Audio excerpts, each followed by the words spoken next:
Bonsoir. L'actualité sportive de la semaine, d'ailleurs extra-sportive, m'amène ce soir à parler du différend entre le club Guédiawaye Football Club et la ville de Guédiawaye. Il faut d'abord d'emblée savoir que le club reflète l'image de la ville.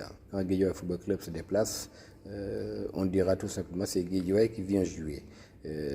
Partout au Sénégal et éventuellement même dans l'avenir en Afrique, quand le club va jouer à Oran ou à Addis Abeba ou ailleurs en Afrique, c'est la ville de Guédiawaye qu'on mettra en lumière.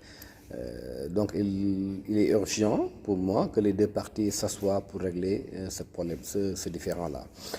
Rompre unilatéralement le partenariat qui lie le club à la ville va poser des problèmes parce que le club normalement a fini de budgétiser la saison et la non-exploitation du stade va poser aussi des problèmes au club. Et je pense que le maire Ahmed Aïdara, à qui je dis bonjour au passage, est un fervent supporter du club, est un féru du football. La dernière fois qu'on s'est rencontrés, c'était au stade Amadou Barry, à l'occasion d'un match de championnat, Pikine contre Guédiawaye. C'est un passionné de football et je ne pense pas qu'il va mettre des bâtons dans les roues pour empêcher le développement du club.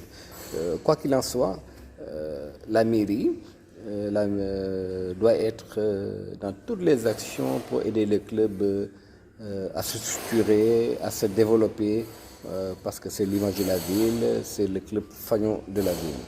Voilà, maintenant, j'appelle aussi mes amis dirigeants du club, les vice-présidents Barézy et Mbaye Ndiaye, avec le président Lat, que je ne connais pas, à travailler sur... ils le savent, hein, ils le savent. Comment développer un club, trouver des ressources dans le sponsoring, dans la recherche de partenariats à l'étranger, dans le merchandising. Il y a beaucoup de voies pour trouver des ressources additionnelles au club. Dans tous les pays du monde où les clubs ne sont pas propriétaires de leurs infrastructures, donc ils louent les infrastructures. Voilà, Guédiawaye ne peut pas échapper à ça, étant donné que ce n'est pas le seul club de la ville. Maintenant, quoi qu'il en soit, le championnat va bientôt démarrer et pour l'intérêt du club, et même pas pour l'intérêt du club, pour l'intérêt de la ville de Guédiawaye, parce que le club, encore une fois, il représente la ville de Guédiawaye.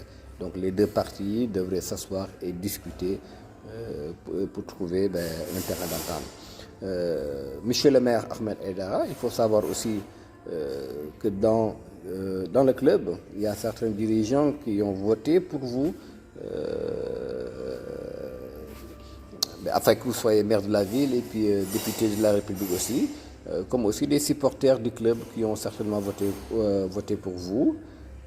Voilà, donc il faut reconsidérer, je pense, votre position et puis donner la chance au club voilà, de grandir. Voilà. Dans le football et le sport en général, la politique n'a pas sa place dedans. Donc moi je pense que le club et la ville de Guédiawaye sont au-dessus des personnalités politiques de tous bords que vous soyez. Le club est au-dessus de tout ça. Nous voyons depuis que vous êtes installé à la mairie de Guédiawaye, vous faites, selon moi, un excellent travail parce que j'ai vu le stade Amadou Barry en train d'être réfectionné et d'autres installations que vous êtes en train, d'autres programmes que vous êtes en train de faire pour la ville de Guédiawaye et c'est très bien. Mais Guédiawaye Football Club, il vous appartient, vous, Monsieur le maire, de lui donner un boost pour que Guédiawaye Football Club soit le rayonnement de la ville, mais en même temps du Sénégal. Et je sais qu'en fait, vous êtes un passionné de football, vous pouvez le faire. Et je vous exhorte à le faire et puis à travailler la main dans la main avec les dirigeants du club. Parce que c'est Guédiawaye qui gagne. Guédiawaye Football Club, c'est Guédiawaye tout simplement. Bon, à très bientôt les gars.